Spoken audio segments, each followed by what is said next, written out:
Irio nade jahera mar penj laktar kawa wacho ni ngima en mwandu. En ga morna mar bedo kod odiechieng ka wagomba ka wang'yo kaka wanyalo bedo kod ngima makare. Obed ngima wa mar dak, obed ngima mar obwongo, mar pien del, mag fuon mopogore mag del. Tiende ni ngima wa duto te kaka oganda. Mabote chendo ni en Ruth Otieno. Kenda mor mokalo ni wenda osechopo e studio. Kawuono ok wadhi bedo wantiere kod laktar e achiel kuom welogi. Kata kamano ok obiro kaka laktar to nitiere kaka obiro wabro winjo kaka wamedo sudo. Yena mondo mi arwaki gibro nyiswa ni nyingi ng'agini giya kanye gin nyi kanye kod gimomiyo kawuono wantiere kod chendo mar penj laktar. Yena mondo mi achak kodi in maintiere buta machiegni. Nyinga Dr. Eva Alela, an Nyanya Kach Kadianga, and an survivor mar cancer, champion and a thriver. Momio antiere kawono mundo wawach achiel ariyo kuom cancer. Amor mar bedo kodi Dr. Eve machiegni. Erokamano. An nyinga Doris Adhiambo Kech, anyak somo karateng' ma Kisian, atedo Semerero. Abire penj laktar mondo wapuonjre mang'eny gi ji duto manenowa. Erokamano ahinya. Idwaro puonjre ang'o kawuono Doris? Weche mag cancer. Weche mag cancer. Machiegni penj laktar. An nyinga iluongo ni Lydia Otieno, anyar Semerero Kochola, e chief camps kanyo. Kawuono an kae mondo wapuonjre wach cancer ma ji osebedo ka penjre ni to cancer ni en ang'owa. Kamano. Erokamano ahinya. Amor mar bedo kodu duto te chendo mar penj laktar odiechieng' ma kawuono. Ing'eni seche ma joma mine wuok oko mondo mi giwuo kendo mondo mi gigo mbaka kendo mondo mi giyangre ma miyo mijingo jomoko mantiere dala ma samoro nyalo bedo kod paro mopogore kotenore kod tuo mar cancer. Nikech ka ng'ato winjo ni cancer to nitiere kaka pache kwayoga. Seche ma niwinjo ni nitiere kod cancer bochako kodi Doris. Ni ang'o manotimore? Kana yudo ni an gi cancer. Nang'eni ok en gima yot. Mokwongo ng'ato kosenyis ni in gi cancer ineno mana tho. Lakini nawacho ni abro timo manyalo. Gini kik nega. Erokamano ahinya. Moro wabiro kod Dr. Eve. In wach ni nochopo ni nang'o? Ang'o manotimore manochopo midhi mowach ni otim diagnosis mowach ni nitiere kod cancer? Na yudo gimoro mokuote e thunda chieng' moro mana kaluokra. To naneno ka en gima duong' to nobuoga kore mawacho ni we ater gini mondo daktari ong'e ni en ang'o. To gima nomiyo achich kabisa en ni nyaminwa ma wuon gi owadgi wuonwa nyarwuonwa noyudo cancer to notho. To na winjo ni dawa ma min wuonwa be ne tuo moro mar thuno ema nonege. Koro kana yudo kan gi gimokuote thunda, an be aneno ni we adhi acheke mondo wayud ni ang'o matimre. Samoro ing'eni moko gin ga ok cancer. Igoli agola to idhi nyime. To koro mana dhi ayudo otimna test mopogore to giyudo ni en cancer mar adieri. Ma in kotenore kod chandruok mosebede family, dau moro nobedo godo, kazi di nyarwuoru moro bedo godo, kori bedi chicha chele nyaka bede ni intiere, inyalo bedo kode. Seche mani chich ni ne intiere kod buok moro e chunyi koso, ni wacho ni ma atadwa mana face head on, ma atadwa ni mondo mi arakra godo. Mokwongo nawacho ni we ang'e ni gini en ang'o mondo ane kaka adil kode. But kapok ne gikonfirm ni en cancer mar adieri, pile na kachiewo na mulo agombo ni kiny kik ayud gini. Ayud ka olal. Ni onge. Lakini pile na ayuda korita kanyo. Korita kanyo. But na luor to na luor. Lydia, in ang'o momiyo ni chich? Ang'o anotimore? Anto na chich nikech chieng' moro okinyi an be namulo thunda ma kora cham koni. Tawinjo ka gimoro okuot. But ok nakawe serious nikech dogi ng'e wan jo Afrika. Koro nokakawe serious but kane ndalo medo dhi pod na awinjo ka gino okuot. Manyaka penjra but e pacha machina choni gini ok nyal bedo cancer nikech cancer ok en mar jomoko kaka wan. But gini no sika kanyo. Koro kaka ndalo no medo dhi awinjo ka thuno makoni bedo mapek. Manyaka ka ng'e kamae taneno ka ma ok en gima abnormal. Matiende ni na in denial. Pod natamra yie ni gimoro nyalo bedo. But nakao a bold step adhi hospital mondo pima. Adhi upima. Kopima to yud ni gi suspect ni nyalo bedo ni intie gi cancer Cancer mar but thuno. koro daktari noora a further examination e hospital mar Aga Khan otimna gimiluongo ni mammogram gi biopsy koro kane duoko oduogo ekoyud ni antiere gi cancer ma pod eka chakore kamano. Awinjo kiwacho gimoro kanyo ni samoro cancer ok en mar ji kaka wan. Ang'o mitiyo gi dholuo no? Koso ang'o mane nitiere pachi seche mane paro weche ainagi? Natio ok napar ni gimoro kaka cancer Nyalo yuda nikech an I've lived sedak life ma healthy ka en timo exercise natimo ka en chiemo chiemo maber and then a family history mar jowa pok nawinjo ng'ama ne nitiere gi cancer so nanenrane ni am somebody healthy yeah. Manyiso ni ng'ato nyalo timo gik moko duto te. Inyalo bedo ni chiemo ma healthy, inyalo bedo ni family onge history mar cancer kaka korgi Dr. Eve, inyalo yudo ni samoro bende ni fwenya kaka Doris no fwenye to gimowatemo wacho kanya kora mugia jwag dek tuoche mag cancer ge nyalo mako ng'ata nikech dwe mar 10 wantiere kod awareness kata wadoni wapuonjo oganda kotere kod cancer mar thuno. Thoth ne winjo kaka lakteche wacho ni kaka ng'ama miyo timane self examination mul ringi ane kaka thundi chala to kata doko ni ong'eny kuom joma mine kata joma chuo moko bende thoth ne inyalo yudga kod kidienje mar tuo mar cancer. Kopogore kod kuot mar thuno Dr. Eve, ang'o kendo mani winjo? So an nawinjo mana kuot mar thuno onge gimoro ma nawinjo mopogore nitie gimiwacho ma aparo wuonwa owadgi baba moro be noyud gi cancer mar thuno to mane awuoyo gi daktari mane koro kawo history oyudo mano suspect ni mano koro nyaka bed ni ntiere family wa kabisa nikech chuo ok yudega mang'eny so kan nitiere dichuo moyude family mano nyiso ni en strong e family no so an noka winjo gimoro amora mopogore en mana gima nokuot no kende e mana winjo naonge gi symptom moro amora kendo nikech noka dhero denda ne bera natima gige gate maber to seche mano kodi nene na kut mano bira dichiel koso ni winjo kaka gima intie to dongo ni no obira dichiel ti winjo kokot dichiel koso no boga dichiel in fact mana yude no na bok ni to gima duong ni nyoro no onge nyocha no onge to alwoka pile amula kanyo pile to oakure to kaluore gi cancer mano yudago mano cancer magi wacho ni dongo piyo kora kia ni gino no se dongo e time marom nade by the time na yude but no duong Doris kopogore kod kutango kendo ma ini winjo kopogore gi kuot onge gima na winjo onge gima na winjo koro na wacho ni maybe kaka dong na nyisi mokwongo ni an jauda mno fwenyo ni gimoro kuoda koro ng'eny the moment mano nyisa ni gimoro kuoda waro ni gini ang'o miyo odongo anno kodhi piyo koro na luor oloko kite obedo yellowish dong makoro nawacho ni koro wane awuog oko mondo acheka ni gini en ang'o but cancer gimomiyo odhiga stages go piyo en painless ka gimoro tuome ekibong'e ni gimoro kuodaga kae to nono to linga to gerre linga to dongo wabedo ga kod weche mang'eny e kor gweng maliekore ga kotende kod tuoche kaka mag cancer gimoro bodogo iri Lydia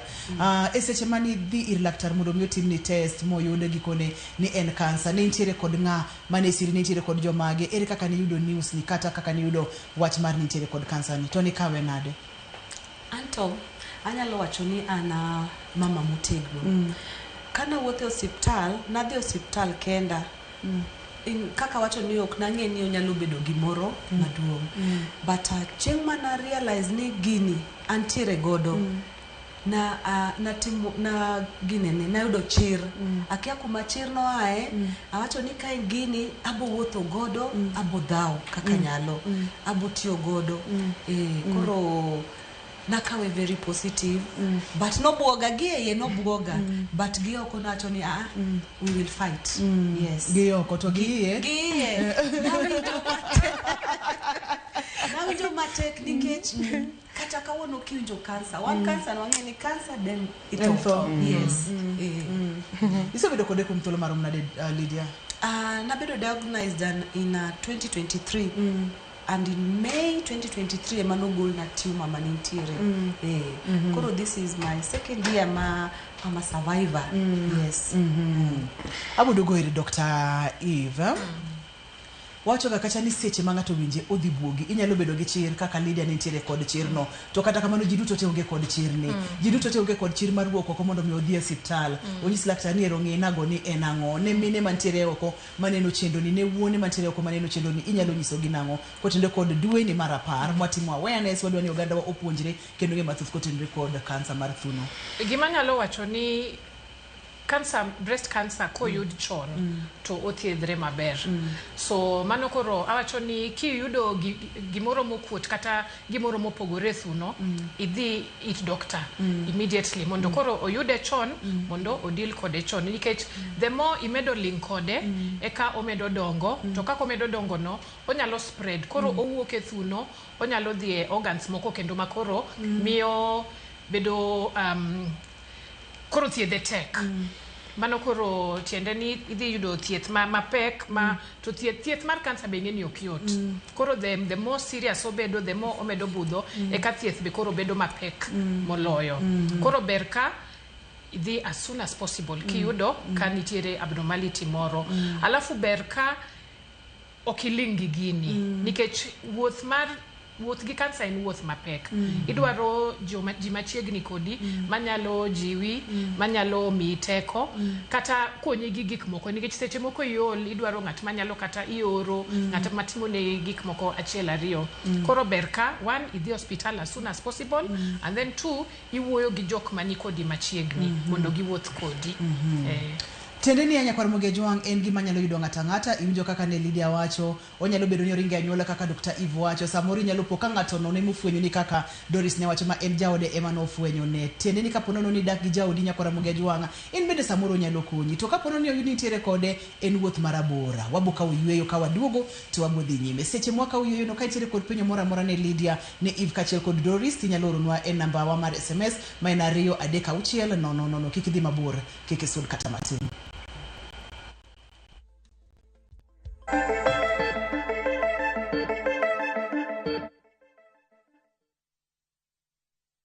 Royal Mabati Factory Limited keloni fuongruok e nengo. Corrugated kod box profile kuom ceiling 396 mita. Brick tile kuom ceiling 456 kod Roman tile kuom ceiling 500. Wakeloni mwandu kamora mora ma intiere nono maonge chudo. Gochno sani namba 0722 63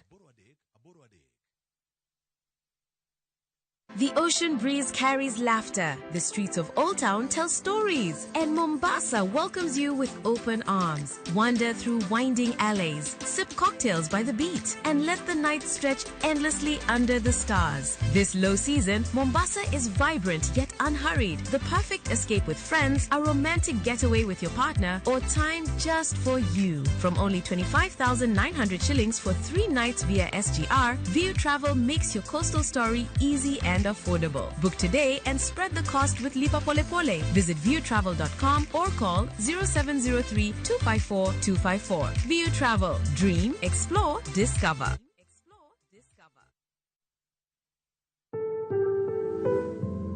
Kotenore kod nonro wacho ni ji duto te mose survive kata jogo mose kedo kod kansa ni mar thuno dwaro sir makende wanyalo luongo ni emotional kata psychological support kaka anyuola kaka family kaka jogo mose bedo kod jogo mantiere kod tuoni temuru matek mondo migi chir kik ketgi kod akweda mondo migi yud hera kachiel kod sir magidwaro oteni kelonwa kod Royal Media Services we care.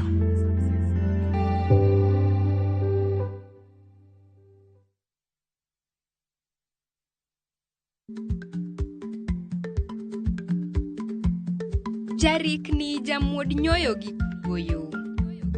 Ma tiende ni dhi matek ma ok inono maber samoro nyalo miyo ng'ato midhiero.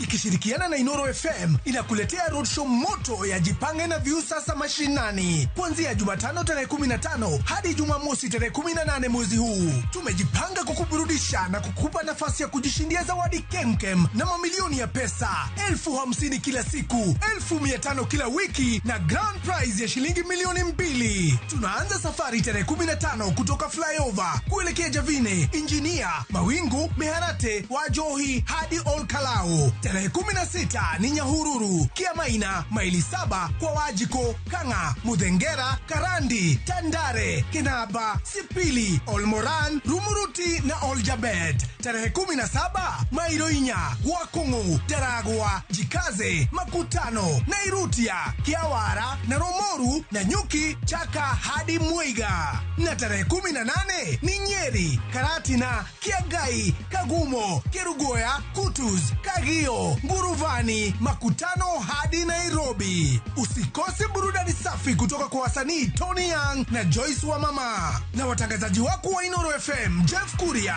Joy wa Masharia, Mwalimu Mushwe, Karuebomo Kodino, Jonato Gekonyore na Kemiti wa Getau. Ni wakati wa kujipanga, kuburudika na kushinda. Jipange na Viusasa Mashinani na Inoro FM. Goko nekuo.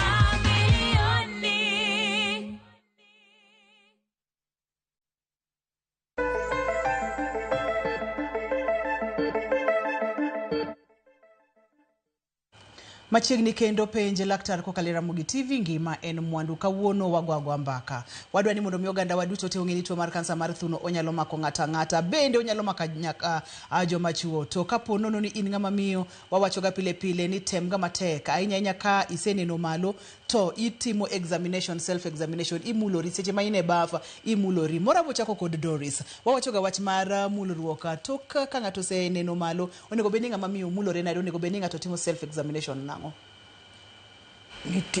Okabenyalo nitaka kalweta ni late koro kanya kare abo dhir Lydia onego beni wach Lydia jiswa tadi late self examination ire ubadi makoni malo ichako gi koni timulri amula from afya mos to pin kuwe idi round mar tunote samoro igo circles kamae definitely tuno en gima yom ma nyaki winje gimoro kaponi nitiere to ka onge to obeda beda mayom kanyo kaito kisetieko kono ichaki duogo koni to inyalo feel ato thothne Dr. Eve wachoga ni nyalo ber ka itime ka ine kiyo ka ine kiyo ngomo wachoga ni ka ine kiyo nikech ichung mbele mar kiyo kapo kichako mulo the first thing monengi tim ing'iyo kaka gichal to sami ing'iyo gino ing'iyo ka ntiere any changes kata e skin samoro inyalo yudo rash samoro inyalo yudo gima chalo pimple mokuot matin samoro yudo ka ochalo pot machunga iluongo ni dimpling samoro nini iyudo ka nipple odok e iye koro do thuno ka do thuno koro yudo ka instead of beto ko ka normally yudo ka odok e iye and then king'iyo yudo ka rangi opogore be samoro ka en ng'ama lando ahinya yudo chal makwar kamae samoro ka en ng'ama rateng matin ineno ka en rateng moloyo the rest of the body koro ber ka ing'iyo kako chalo mondi kapok imulo alafu ing'iyo from mbele then ilokori ing'iyo bathe kon gi koni mondo ing'i kaka gichalo from the sides bende koro ber ki koro iwacho ni mondo ing'i every month mondo ing'e kaka gichal ing'e kaka kimulo iwinjo gi mondo kopo ni chieng' moro nitiere changes moko kata gimoro dongo e iye to ing'eyo piyo nikech ing'eni last month mana check noko chal kama ang'o matimre kae e kiringo ka daktari mondo udhi ong'i gima timre kanyo to bende nyalo chunge kiyo kata bende wacho gani samoro bende nyalo pielori apila kata mattress kata kitanda kaito imulo maber nyaka iwuothi koni kaka Lydia temo pimon wacha nyaka iwuothi nyaka around mutikae collarbone gi butiti kamae imulo winjo kan tiere gimokuot nikech gimoro ma affect thuno samoro nyalo kuodo lymph nodes nyarungrung mag nyarungrung manie kolabo kati yo it kamae koro yani imulo the whole area from buothundi kamae kadhi nyaka inguti mama aber kitimo dwe ka dwe ahinya nyatoka ng'ato seneno malo ka ng'ato siwuok e period nikech kaka cycle mar minen nitiere samoro especially around 1 week kapok ineno dwe hormones miyo koro thuno bedo sensitive samoro kata gik moko kuot e iye iwinjo ka koro kata thuno owuon okuot koro kata samo lit no kinyal die maber mondi feel kantiere gimoro e iye koro ber ka itime at least 1 week after ineno dwe sama koro hormones ose settle koro thuno en soft to en onge gi gimora mora matimore iye Doris kane o unity kod kansa nichako thieth sechego inwasebedo kod higa mokalo manyiso ni ma en dwe mar ariyo manyiso ni en gima watimo mondo mi moro jok mano koneno chenro mondo mi ong'e ni kare gini nyalo mako ng'ata kare gini wanyalo fuyo ka wamulore to en karang'o monego beni mulore ber tok juma achiel ka iseneno malo kanyo koro hormones ausechako bedo stable maber kendo koro dendi okwe maber koro inyalo winjo ka pono nitiere gimoro marach kata modwa pogore e thuno nichako thieth e okang' mane immediately kano sayuda ni an gi cancer breast cancer stage 3 nachako thieth immediately nachako chemotherapy nondikna 8 sessions atimo 6 side effects nen number 1 yirwi nyaka lwar number 2 kia chemotherapy yol mokinyal kionge ng'ato machiegni nyalo kata tho number 3 side effect mar chemotherapy and constipation chandi seriously ich ma korore kato side effects biro kuom thuolo marom nade okay kana chemotherapy odiochieng' achiel nan mana sawa kinyne ok nanyal bo chandi kamano ibo bedo kamano kata for 4 days ka in tijen mani nyalo chung inyalo luokri inyachiemo ininda koro kendo ibo bedo dong koro ibnyisi ni after every 3 weeks idok koro ng'eni kidhi chaki chomori kendo ni chaki dok e shida cha en shida seche ma ng'ato paro ni gini dhi kelo na rem gini dhi kelo na ulo mang'eny gini dhi miyo kata ang'ok mang'eny yewi alwar kod weche makamago seche monego beni dhi session moro inyalo winjo ka gima iluor ang'o mamiyo mijing'o mar dhi nyime kata doko ni iluor nikech side effects an abro wacho mana kaka Lydia an nyako maratego napambana nadhi adhiya keche nayudo daktari ne nyisa gimoro amora koro napambana tu nawacho ni gini nan jachir sana an jachir abodo kir Lydia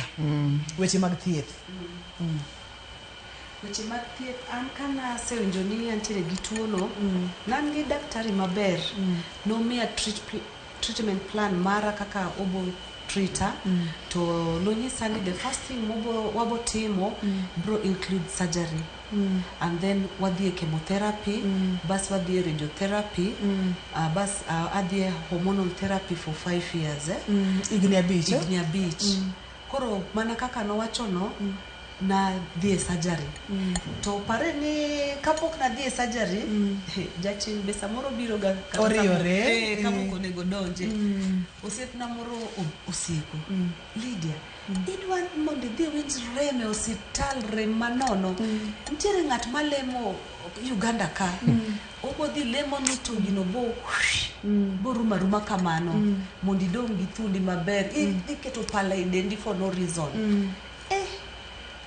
I almost nachiegni buy idea mare but ne awacho ni nalamo Nyasacha mondo miya daktari mabo thiedha to mae nadwa kelo ni kapo ni ituo face the hospital chomri gi laktar gitni hospital ayendi Nyasaye ben tiere walemo Nyasaye no ema konyo daktari gi so ananyalo wacho ni treatment mano miya no konya koro ka doka paro china to ni dina dhi adier ka jalemo cha dina chandra nikech gini dino medo dongo koro nego wadhi hospital ana tiko surgery mana kaka Doris wacho ni chemotherapy e kisungu wacho ni is a devil jachien mokwongo nogoya piny nogoya sessions adi Lydia nondik na sessions auchiel nogo ya piny ma ok na nyal kami winja wacho ni aratego no mai no yuda oyudo ratego but no ye ni mai be ratego ibi pambana kode yes the third day ok na nyal denda ne rama choke garama ing'ok lewi kai okuot okinyal chiemo inena ng'at ma winjo kizunguzungu iyuak koro ji mantiere family nyithinda nyithindo timo gocho ni kata ji ni nyako ni kama embe koro jitikte koro yuak but daktari nisogi ni mako gimana side effects magaya giburumo koro kana doke second session chako yani akani achi ni denda no chako ngiogo kwa kata ni weapons gane ne tiyo mild to mateko sessions auchiel alafu during this period na loso gi one of nie kamora chiel unyisa wanyalo nie flowers game ngeni na en mana kae doke nie kakata alonge ni dongoje wacho no tedo semerero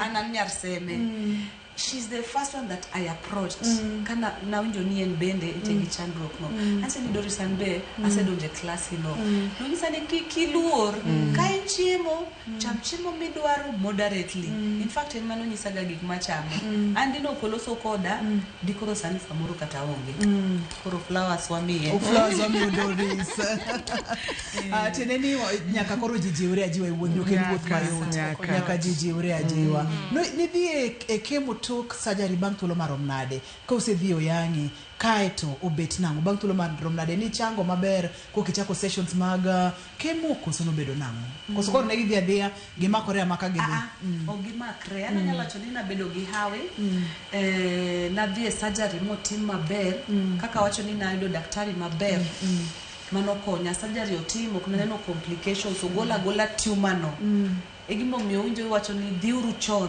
mondo ing'e chon king'e chon to aparo ni it's a plus koro gola tumor no koni bendo losa kako los gi no inyalo nyiso ni olos gi nango kata kamano ibo pimo nwa kwase ka oyweyo nyakora mogi ajiwangwa ka oyweyo ka waduogo to wadhi nyime en twak madwa ni bed nyaka dakika mogik to seche mi bet nyaka dakika mogik ni bede orote machoke SMS ari adeka uchiel no inyalo yudo wa waduto te ka Lydia nitiere ka Doris nitiere ka Dr. Eve nitiere ka mondo mi wapenj laktar wayudo kaka wanyalo konyore kik idhi mabor kata matin.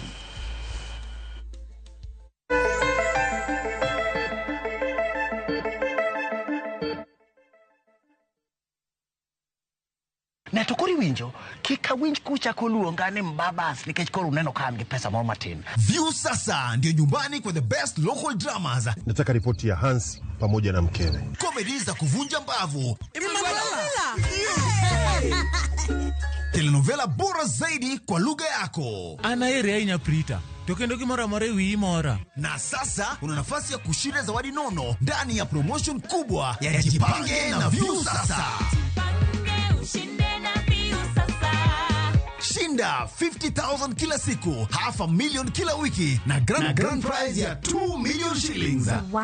Ingia kwa View sasa hivi kwa kupitia paybill 724177 au tembelea viewsasa.com. Weka nambari yako ya simu kama akaunti yako. Kisha weka 50 bob tu na upate content na point na uende kama mshindi. Ingia mara nyingi uwezavyo. Kila ukiingia kwa View sasa unaongeza nafasi yako ya kushinda. Imeidhinishwa na BCLB number.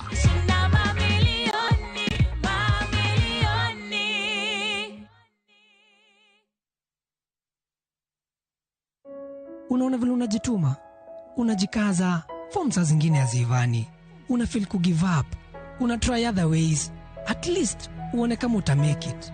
Unapata yani njia zote ni kazi imefungwa.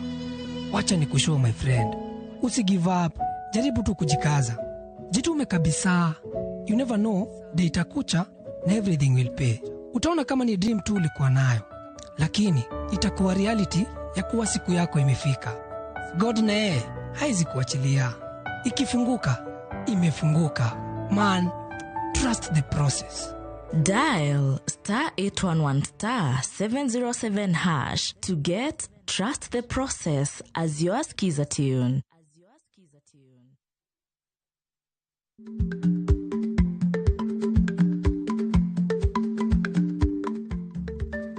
Dhako muol kadonjo, matiende ni bedo ni ng'ato ling' e kinde ma owendo ok ofulo ni omuol. Samoro en kod kido mamoko.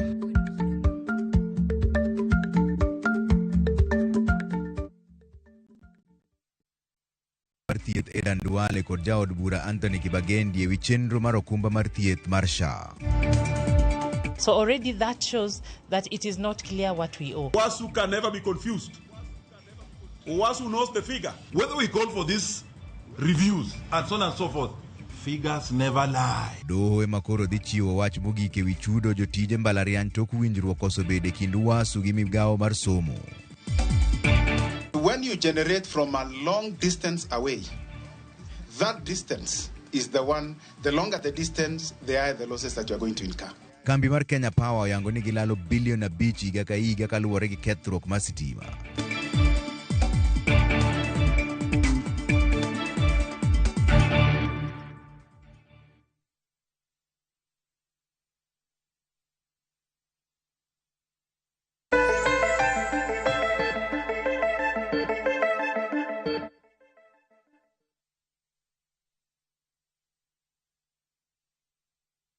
Machiegni kendo penj laktar kokalo Ramogi TV ngima en mwandu kauna ntiere kod jolweny ntiere kod warriors mag kansa mar thuno e studio kendo wago mbaka iwinjo ka ne giyude e yore mopogore opogore stages mopogore opogore thieth bende opogore opogore mak mana ni ji duto te nyalo yudo kidieny mar kansa ne wantiere kuom Lydia kanyi mane wantiere kanyi mwachako godo ne wange weche mag thieth kata wayudo kacha ni otimni surgery kose tim surgery kata bero to koro chakni chemotherapy kanyi kama ne wantiere koro chemotherapy no mia 6 sessions mokonge kaka wacho cha emanogoya piny mokogo ni bet berbere lakini gima natimo na make sure ni achiemo maber nachamo balanced diet koro mano emanokonya ateko chemotherapy maber bang surgery na timo surgery after 3 months and chemo koro after chemo no iweyo kendo matin kase yo matin adhi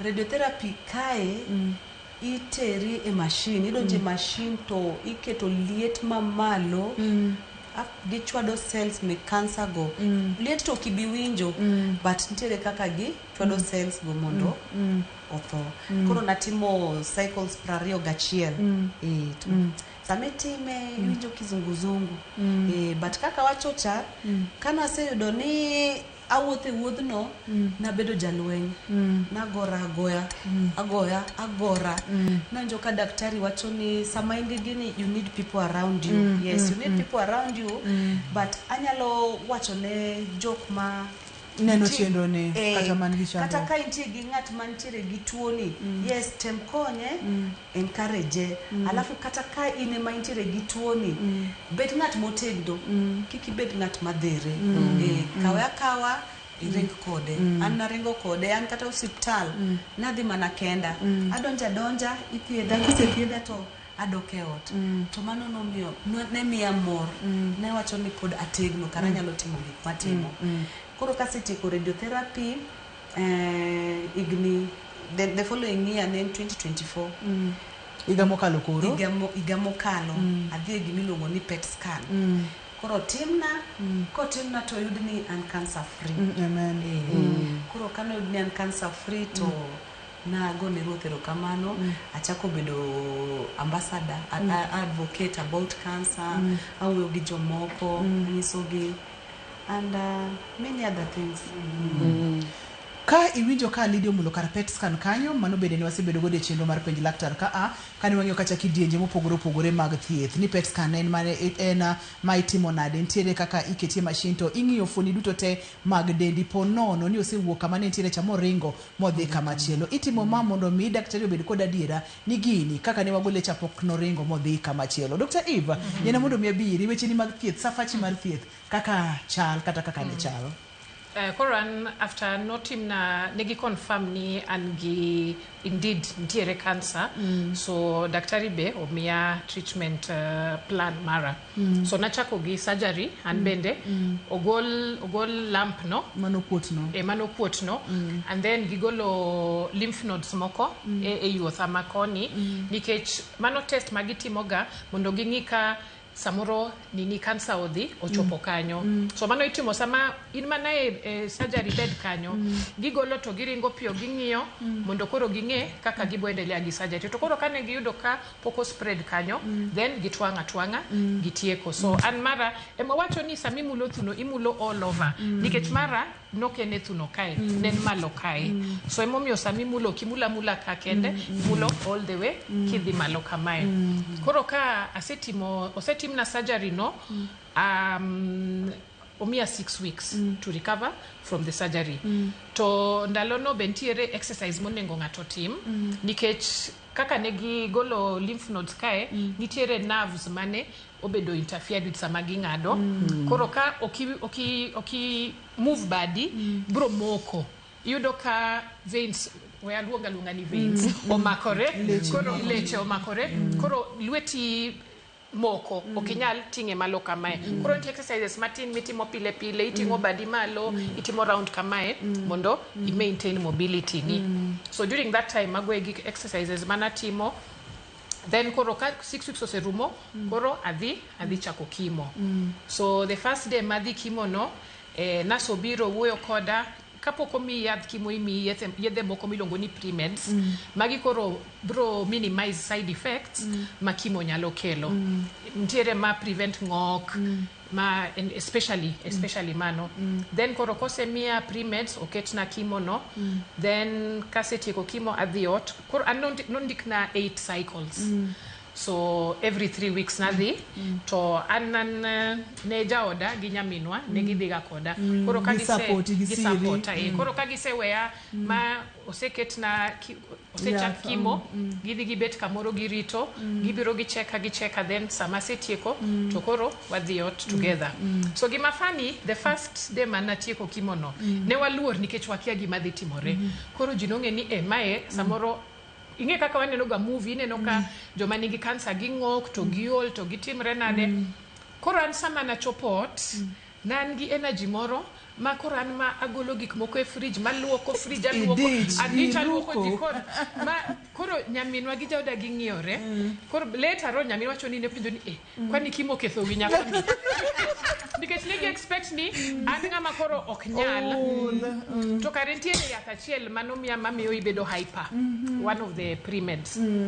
Koro donge first day anana sawa. Second day anana sawa. Anan makora atimo tara cleaning. Day 3 all ma okanyal. Side effects normally kick day 3 kanyo. Day 1 and 2 paroni to kimo manage wacho ni erego. So day 3 kora all to chunya yani mood ni rach wiabara achako yudo wound say doga yani na winja kadenda okmara. So it went as chemo net progress side effects ne get lighter but until the side effect manokoro obiro na after about 4 chemos thereabout adhi madhi check up nikech nadhi ga ineno daktari mondi owuoyo kodi ong'iyo blood works then eka idhi kimo. Kora nyise ni tinde aol kata ka awuotho mana matina winjo ka aol. Then ongisa ni nyalo bet ni in gi clots e lungs gi taparo ni clots manego jini how then ora for emergency CT scan to ka results oduogo oyudo ka ntiere clots adek e lungs ga immediately oketa on blood thinners. Koro nachuoyo e iya kae pile gokinyi gi godhiambo koro mane achuora nikech koro atingo gi adhi kod gi ot. So mano na tiyo go for 6 months just mondo kick and the good thing is by the time na chako blood thinner no within 1 week na yudo relief. So aendelea gi kimo kamano and then katieko kimo koro natieke December. Anyiso daktari ni anadwaro holiday matin kapok achako radio. To nyero nyisa ni to jite dwaro holiday. Anyise ni it's Christmas yawa. Then oye ni sawa. It's just 3 weeks. Then you come back first week of January, chak radio. Koro aduogo atimo nondik na radio prario. Makoro adhi pile Monday to Friday. Koro nadhi adhia gokinyi adhi radio to adhi teach. Samoro ka adich gokinyi adhi teach matin, then lunch time adhi radio to adhi endelea gi teach. So generally mane kaka treatment nanodhi. So an type mar cancer manango onge yath mimi after. Koro kaka nasetieko surgery, chemo gi radio no asetieko thieth. Koro ande asetimo PET scan, asetimo ario since then. And diagnosis na igni abich manokalo. So ana 5-year thriver. So asetimo PET scan ario to so far pod onge cancer cells manie denda. Wow. So I have also no evidence of disease. Kamane kaka giwacho gido medicine. Aboduogo iri. Yena mondo mi aduogo iri. Korka ngokae korka chiemo. Na Lydia wacho kacha ni in manijiwe ni chama gimidwaro lakini in moderation. Seche ma iwacho ni chame kamana kako winjore mana matini. Nitemo nyiso Lydia ngo to enango madi ji ogandawa mondo mi okete system. Nikech Lydia wacho ni no chiemo maber. No chiemo healthy. No timo exercise. To kata kamano ni podo jukore ka intiere kod cancer mar thuno. Gimiyo na dhia jiwo Lydia, daktari na nonyisa nyaka chiem nikech chemotherapy ok en tugo. Sechogo ndikiri gi 8 sessions. Tingeni kana acha kuwuoth, tingeni okada wacho but nitie kaka doctors moko bonyisi kikicham gini. To koro kaka daktari nogonya machiemo maber, balance diet, exercise, nano kaka rekoro gini bera.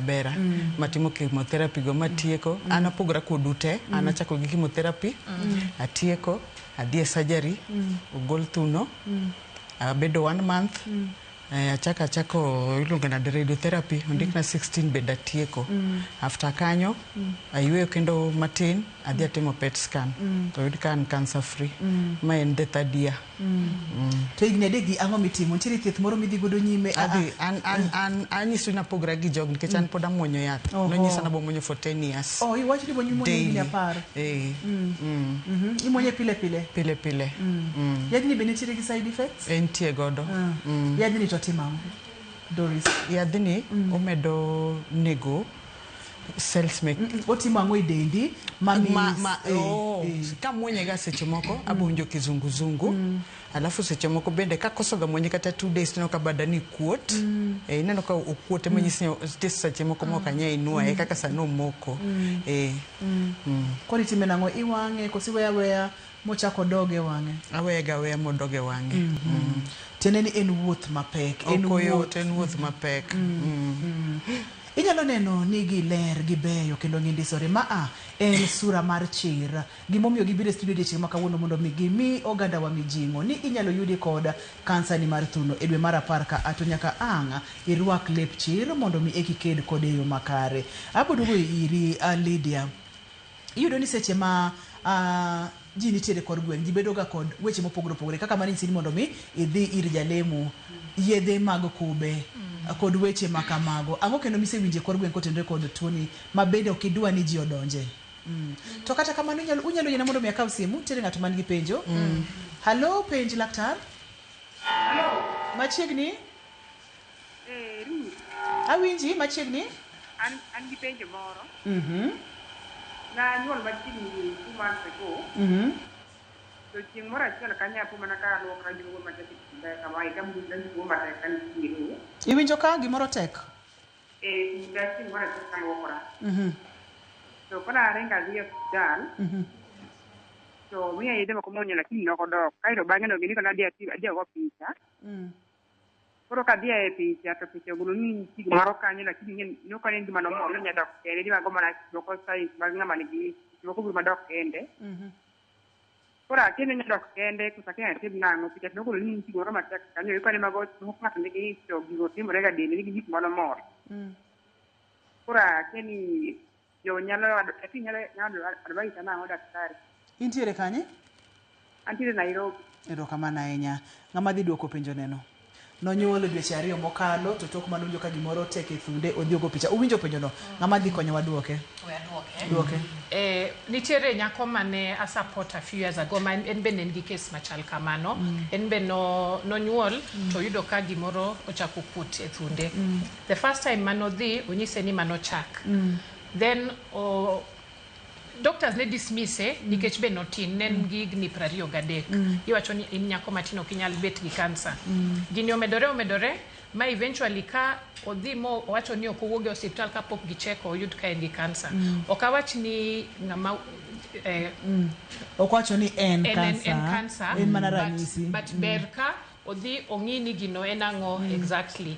Koro kata kosego picha to gineno ni nitie gimoro, ber ka gitimo further tests mondo gi confirm ni gini en ang'o adieri mondo ging'e gima gitimo. Kik obed abeda gi gino, ka ok en kansa ber ibi gole to oendelea gi life ne. To kopo ni en kansa oyude chon mondo deal kode chon. Yenauru mondo miakawie penjo moro ka ama piyo nikech aneno ka sana userumo. Director nosewacho ni koro sana urumo e studio ka en penjo moro ka owacho kacha ni penj na welo ni kamulo thunda to lit to tek. Akia ni ang'o matimore mano Ivy. Unya ng'ama dhi duoko Ivy? Duok Ivy Lydia. Anyalo nyiso Ivy ni kisewinjo gima chal kamano to chaka wuoth dhi ka daktari. Kiki penjri penjo mang'eny dhi ka daktari ibo yudo duoko. Adwa ni mondo mikoro watiek chenro ni. Iwachona ni sana urumo. Trevor ikore mar kelo weche manyien. Uneno kosebire studio abo chako koda Doris. Wach mogik minyalo wego nyikwara Mogi Ajwang' en ang'o? An wach mogik ma aweyogo nyikwara Mogi Ajwang' ni kaka penjo moko machando ji ni iwinjo gimoro katek e thundi giwe rito ni iwinjo pod irito. In short, ji odhi screening, watim test, wamulre amula kiwan. Kansa ithiedho kifwenyo chon. Erokamano ahinya Doris. Lydia?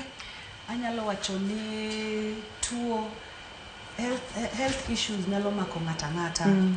To sama in machiegni gi jok mantie gi kansa kata ng'ama mantie gi kansa, yie mondo imigi support, yie mondo ilemnegi kata en mar pesa kata en mar ang'owa. Thieth mar kansa ok yot. To mine manoko kanyo wadhi for early screening. And early screening saved my life kata has saved so many lives. Koro gimo miwan kai kawuono bedoro gi chir. Erokamano ahinya Lydia, erokamano ahinya Doris. Dr. Eve? Ananyalo wacho gik wagi wacho gwa very important.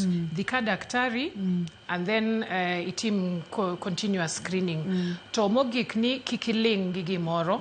Nikech wan sani wuoyowa ema koro konyo ji.